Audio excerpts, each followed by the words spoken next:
Matapos nitong makapagsalita, agad naman itong ibinigti sa mga taling yon ang dalawang balbal na kanyang nadakip. Inaasahan na ni Tomas na maghihigante ang angka nito, lalo pat rinig sa kabilang dako ng kanilang tahanan ang pagsigaw ng mga nilalang habang unti-unti itong nawawala ng buhay. Sa pagbalik ng katahimikan sa paligid, agad naman siyang nilapitan ni Pedro upang maglahad ng mga bagay na napansin nito. Tomas, mukhang hindi bastang balbal ang iyong binitay ah. Sa pagkakatanda ko, walang ordinaryong balbal na may kakayahang lumipad.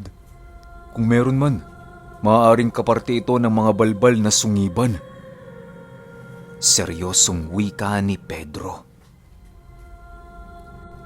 Nang marinig ito ni Tomas, walang pagdadalawang isip naman siyang naniwala sa sinabi ni Pedro, gawa ng alam niya sa kanyang sarili na maraming kilalang nilalang ang kanyang kaibigan. Mas di hamak na mas marunong din ito sa kanya sa larangan ng pagkilala sa iba't ibang uri ng nilalang na nasa kaliwa. Ganun ba, Mang Pedro? Sa tingin ninyo, anong pinagkaiba ng mga balbal na ito sa mga balbal na madalas nating makita? Tanong naman dito ni Tomas. Dahil sa sinabi nito, agad namang inilahad ni Pedro ang mga bagay-bagay na kinakailangan nilang isaalang-alang. Ayon sa kanya na, ang mga sungiban ay may kakayahang makipaglaban sa pamamagitan ng espiritual na kombate. Mas triple din ang lakas ng mga ito kung ikukumpara sa mga ordinaryong balbal.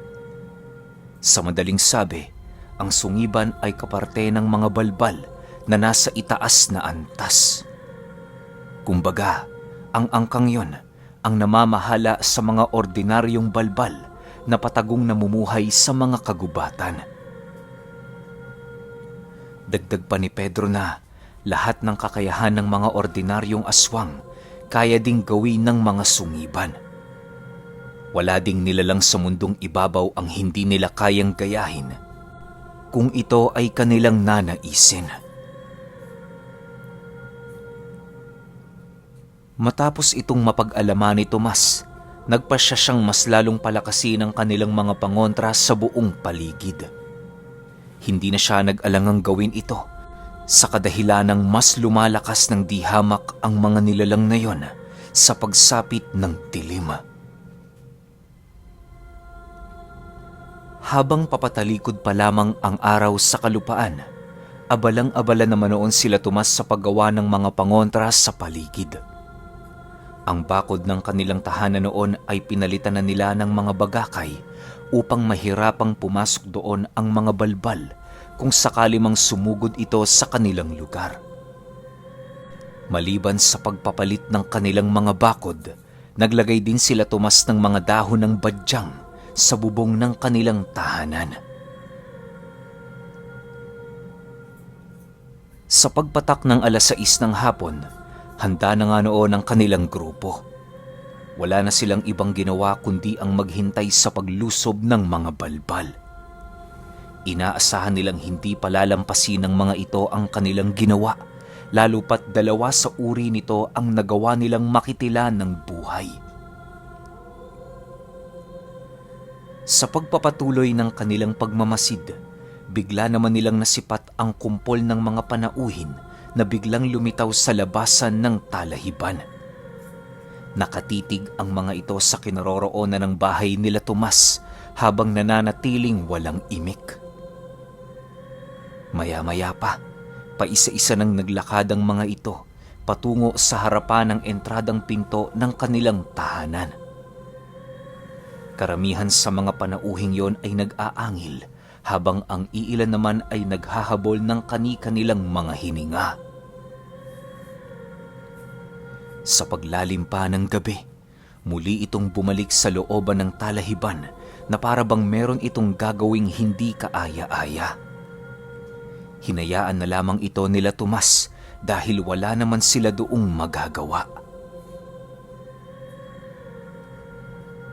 Ilang minuto pa ang lumipas, bigla namang nagsiliparan ang mga dambuhalang ibon na nanggaling sa ilalim ng talahiban at kasabay nito ang mabilisan nitong pagtungo sa itaas na bahagi ng kanilang tahanan. Pagsilay doon nila Tomas na umiikot sa himpapawid, agad naman silang sumilong sa puno ng mangga upang hindi sila madagit. Mariin nilang pinakiramdaman noon ang buong lugar. Hanggang sa dumating ang puntong paisa-isa ng sumugod ang mga balbal patungo sa kanilang tahanan. Ang iilan sa mga ito ay tumama sa bubong ng kanilang bahay na siyang naging sanhi upang makapasok ito ng walang kahirap-hirap. Halos nagpatuloy ang pangyayaring yon ng ilang minuto hanggang sa dumating ang puntong tuluyan ng mawasak ang lahat ng bagakay na kanilang itinayo. Marami mang namatay na balbal dahil sa kaganapang yon, ngunit hindi nito gaanong naapektuhan ang kabuuan ng kanilang pangkat. Sa pagkasira ng kanilang mga panangga, doon na nga nagkaroon ng pagkakataon ang mga nilalang na mapasok ang kanilang tahanan. Pagsilapagan ng mga ito, agad naman yung napatitig sa lilim ng punong kinaroroonan nila Pedro. Maya-maya pa, bigla namang nasipat nila Tomas ang pagpapalit-anyo ng mga ito na merong pagkakahalintulad sa mga aswang na minsan na nilang nakaharap. May mga matutulis itong balahibo, matatalas na mga pangil at kuko, malalakas na mga binti, mahabang mga braso at matitibay na mga balat. Sa pagkakatanda ni Tomas, nasa humigit kumulang 12 ang mga nilalang na nakaligtas sa mga pangontrang kanilang inilibing sa paligid. Pagsilay nilang dahan-dahan ang gumagalaw ang mga ito, agad din naman niyang tinawag si Elpin at ang kapre upang magkaroon sila ng karagdagang puwersa laban sa mga balbal. Bago nila nilisan ang puno ng mangga, sinigurado nilang nakapatay ang lahat ng gasera sa loob ng kanilang bahay nang sa gayoy maiwasan ang pagsiklab ng sunog na hindi nila inaasahan. Bagaman mas higit ang mga ito sa bilang, ni katiting natakot walang naramdaman si Tomas. Ilang minuto pa ang lumipas, bigla naman nilang nasipat ang mga balbal na mabilisang sumugod na siya namang buong lakas nilang sinalubong. Walang habas na pinaghahataw ito nila Tomas ng kanilang mga tangang latigo hanggang sa dumating ang puntong nagpasya ang mga nilalang na yon na pansamantalang umatras. Kahit nagsisipulasa na ang mga ito, patuloy pa rin yung sinusundan nila Elpin para kitila ng buhay. Hindi din nila hinayaang makalabas pa ang mga ito sa kanilang bakuran nang sa gayoy masiguro nilang ni isa sa mga ito walang makakatakas. Maya-maya pa, wala nang nagawa ang mga balbal kundi ang mamatay sa mga kamay nila Tomas. Ang halos karamihan sa mga nilalang na nakaligtas ay pilit gumagapang papalabas ng bakuran habang patuloy na sinasalo ng kanilang likod ang mga latigong inihahataw nila Pedro. Dahil sa lasong bumabalot sa buntot ng pagi, kung kaya't hindi naglaon tuluyan na ding binawian ng buhay ang mga nilalang. Upang makasigurong walang nakatakas, muli itong binilang nila Tomas. Nang mapagtanto nilang wala namang kulang, agad naman nilang kinaladkad ang mga bangkay nito patungo sa likurang bahagi ng kanilang tahanan. Doon ay gumawa sila ng isang malalim na uka kung saan paglilibingan ng mga balbal. Matapos nilang malipol ang kabuuang lahi ng mga ito, agad naman nilang isinaayos ang bubong ng bahay nila Tomas na winasak ng mga balbal. Halos inabot din sila ng 5 araw bago maibalik sa dati nitong anyo ang bahay ng mag-ama. 2 buwan pa ang lumipas, naging maayos naman ang lahat. Payapa na noong namumuhay sila Tomas, gawa ng pinangingilaga na ang kanilang baryo ng mga aswang. Ni Balbal noon sa kanilang lugar ay nagdadalawang isip ng bumisita dahil sa kanilang puwersa. Habang wala pa noong nagpaparamdam na mga nilalang, naging abala naman sila sa kanilang pagsasanay. Silang apat noon, araw-araw na pumapanhik sa banahaw para magsanay. Paminsan-minsan halos doon na sila nalilipasan ng magdamag dahil sa tindi ng kanilang pagod. Sa loob noon ng 2 buwan, ramdam na nila Tomas ang mas pag-unlad ng kanilang mga karunungan. Mas lalong naging kampante na din siya noon sa kanyang mga kasama, gawa ng alam niya sa kanyang sarili, masasandigan na ang mga ito sa oras ng kagipitan. Isang araw, habang papaalis ang kanilang pangkat sa tahanan nila Tomas, muling nagpakita sa kanila si Galasiano.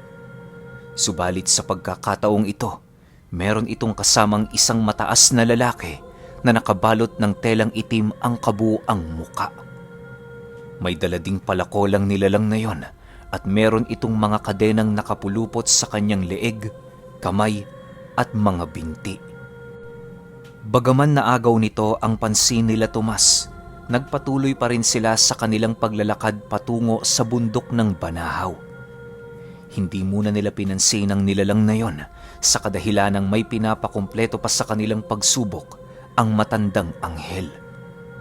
Alam nila Tomas na mas importante ang pagsubok na yon kesa makipagtagisan ng lakas sa nilalang na pumaslang sa kanyang magulang at kaibigan.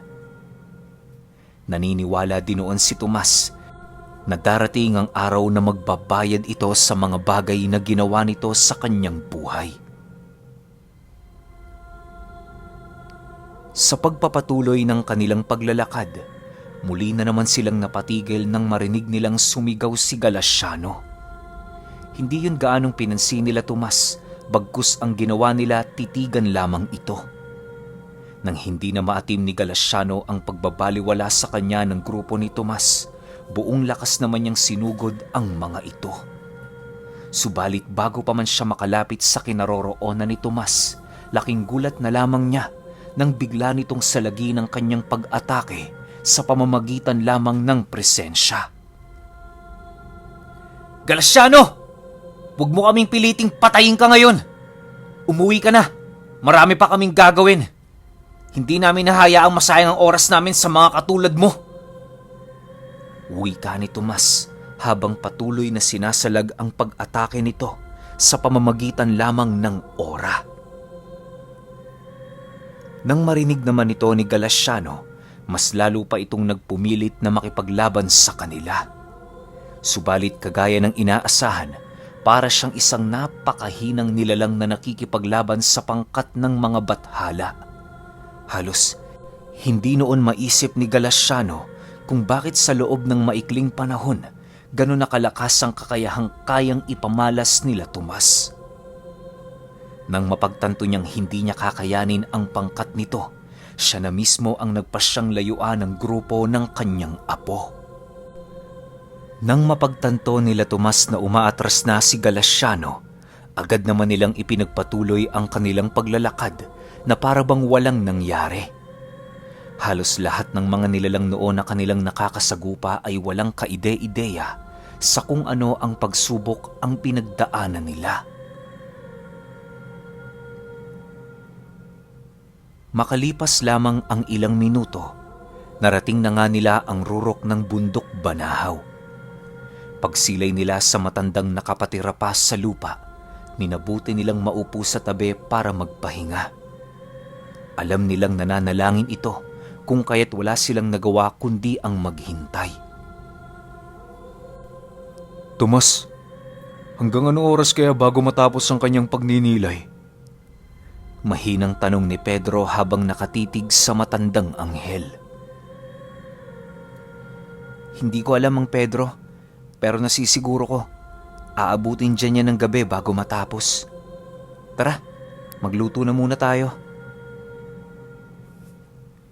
Ilang oras pa ang lumipas, patuloy pa rin silang naghihintay sa matanda. Natapos na sila sa gagawin nila sa lugar, subalit hindi pa rin yun natatapos sa pagdarasal. Nang mapagtanto nila Tomas na medyo matatagalan pa ito, nagpasya silang tumungo sa bukal na nasa banahaw para maligo. Bagaman nasa harap lang nito ang San Cristobal, hindi naman sila nababahala sa kadahilanang nasa ilalim pa rin yun ng domi ng kapangyarihan ng anghel. Sa pagdating nila sa bukal, bumungad sa kanila ang kulay asul na tubig. Bago nila yon paliguan, minabuti nilang mag-igib muna dito ng kanilang inumin. Maya-maya pa, agad naman doong nagtampisaw si Tomas na parabang isang bata. Sa kabila ng napakalamig nitong tubig, nakuha pa rin nilang magsaya habang naliligo. Halos inabot din sila noon ng 1 oras sa bukal bago nila tuluyang napagpasyahan na bumalik na sa bundok. Habang nagpapalit ng kasuotan sila Tomas, bigla naman silang napatahimik nang makarinig sila ng pag-atungal ng kung anong hayop sa bundok ng San Cristobal. Pagsilay nila doon, laking gulat na lamang nila nang makasilay sila ng isang matikas na lalaki na naglalakad. Sa tabi nito ay nasipat nila ang isang kulay asul na aso na merong tali ng baging sa leeg nito. Hila-hila yon ng lalaki habang patuloy itong naglalakad sa gitnang bahagi ng bundok. Sa pagpapatuloy ng kanilang pagmamasid, bigla namang nanlaki ang mga mata nila Tomas nang masipat nila ang asong yon na dahan-dahang nag-aanyong tao. Pilit nitong nilalabanan ang lalaking humihila sa kanya pero sa kasamaang palad wala itong nagagawa. Animoy wala ng lakas ang nilalang na yon sa kabila ng hindi masukat nitong presensya na patuloy na nararamdaman nila Tomas. Maya-maya pa, bigla naman silang napabalik sa bukal ng masipat nilang tumitig sa kanilang kinaroroonan ang lalaking humihila sa kulay asul na aso. Pagsilay doon nila Tomas, nasipat nila sa pagmumukha nito ang mukha ng isang napakaamong tao. Bahagya itong ngumiti sa kanila na parabang nagagawa din sila nitong makita. Matapos itong gawin ng lalaki, agad naman itong ipinagpatuloy ang kanyang paglalakad. Sa isang iglap, naglaho ito na parang bula sa paningin nila Tomas. Dahil sa pangyayaring yon, agad naman silang bumalik sa rurok ng banahaw upang ipagsabi ang mga bagay na kanilang nasilayan. Sa pagdating nila sa tuktok, bumungad sa kanila ang matandang anghel na patuloy pa ring nakatira pa. Halos inabot na yon ng 8 oras, subalit hindi ito nakakaramdam ng anumang pagkangalay sa kanyang buong katawan. Dahil sa mga bagay na kanilang nasilayan, wala naman silang nagawa kundi ang maghintay. Sa pagtalikod ng araw sa kalupaan, doon pa lamang natapos ang pagninilay ng matanda. Pagsilay sa kanila nitong naghihintay, agad naman yung lumapit habang nagwiwika ng, "Oh, ang aga nyo naman. Kanina pa ba kayo dyan?" "Oho, Ginoo. Kanina pa kami dito. Sa katunayan, nandito na kami nung umaga pa lang." Nahihiyang sagot naman dito ni Tomas. Nang marinig ito ng matanda, tumawa lang naman ito habang dahan-dahang inaayos ang kanyang mga gamit.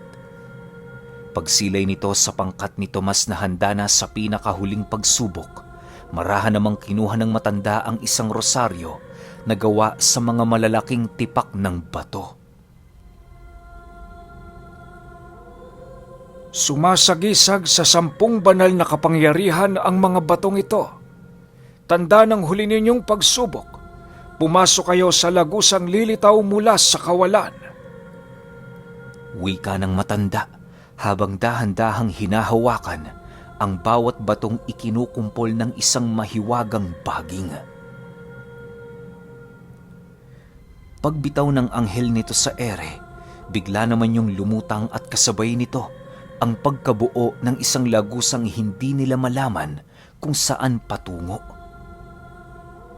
Bagaman nag-aalangan silang pasukin ang lugar na yon, wala silang magagawa kundi sundin ang nais ng matanda. Pagkahawak ni Tomas sa lagusan, laking gulat na lamang niya nang bigla siya nitong hinigop papaloob. Kisap mata lang noon ang lumipas nang biglang tumambad sa kanya ang isang napakalawak na hardin na punong-puno ng iba't ibang uri ng magagandang halaman. Habang iniikot niya ang kanyang paningin sa paligid, pakiramdam niya nasa domi na siya ng Panginoon. Ilang minuto pa ang lumipas, laking gulat na lamang niya nang bigla siyang makakita ng isang ginintuang pintuan sa kanyang harapan. Mabilisan nitong hinigop ang kanyang kaluluwa at paggising niya, tumambad sa kanyang harapan ng kanyang ama na tulala habang nakaluhod sa tabi ng matandang anghel. Pagtayo noon ni Tomas, bigla niyang nasipat ang dalawa pa niyang kaibigan na nakapatira pa sa gilid ng 4 na punong nakatirik. Matapos ang mga pangyayaring yon, nagkaroon ng napakaraming tanong si Tomas ukol sa mga bagay na kanyang naranasan.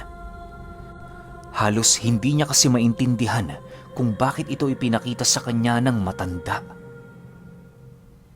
Sa pagpapatuloy ng kanyang pag-iisip, bigla namang nabaling ang kanyang atensyon sa matanda nang pakitaan siya nito ng isang binhi ng palay. Tomas, bilang ikaw ang pinuno ng inyong pangkat, nakasalalay sa iyo ang pag-unlad ninyong lahat. Bibigyan kita ng isang araw para mahanap ang binhing ito sa bundok ng Banahaw. Pag-igihan mo, sapagkat ang iyong tagumpay nangangahulugan ng hindi masukat na kakayahan. Wika ng matanda habang patuloy na ipinapakita sa kanya ang isang natatanging butil ng bigas. Matapos nitong makapagsalita, agad naman itong ipinalipad sa hangin ang isang binhi. Sa pagkawala nito sa kanilang paningin, agad din namang inumpisahan ni Tomas ang paghahanap nito. Hindi siya sinamahan ng kanyang ama't kaibigan, gawa ng yon ang kautusan ng matanda. Habang binabagtas ni Tomas ang daan, halos wala siyang kaide-ideya kung saan magsisimula. Ang tanging pinanghahawakan niya lamang noong mga oras na yon ay ang kanyang matalas na pakiramdam sa paligid. Bagaman napakadilim pa noon ng bundok, hindi ito naging hadlang para kay Tomas upang hanapin ang butil ng bigas. Sa ilang oras niya noong paghahanap, halos gumapang na siya sa daan dahil sa sobrang pagod. Nang medyo hindi na niya makayanan ang kanyang nararamdaman, minabuti niyang mahiga upang magpahinga ng bahagya.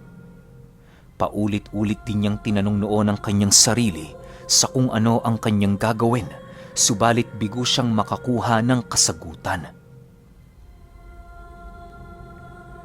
Nang mapagtanto ni Tomas na wala na siyang magagawa, bigla namang nagparamdam si Elpin sa kanyang isipan. Inilahad nito sa kanya ang mga bagay na kinakailangan niyang gawin upang mapagtagumpayan ang pagsubok. Ayon sa subhi, na para matuntun mo ang bagay na iyong hinahanap sa gubat, kinakailangan mong makipag-isa sa kalikasan. Damhin mo ang mga bagay na kanilang nararamdaman at sa puntong yon, magkakaroon ka ng kaliwanagan sa iyong isipan. Sa madaling salita, ipag-isa mo ang iyong kaluluwa sa mga elemento na naninirahan sa mga kagubatan.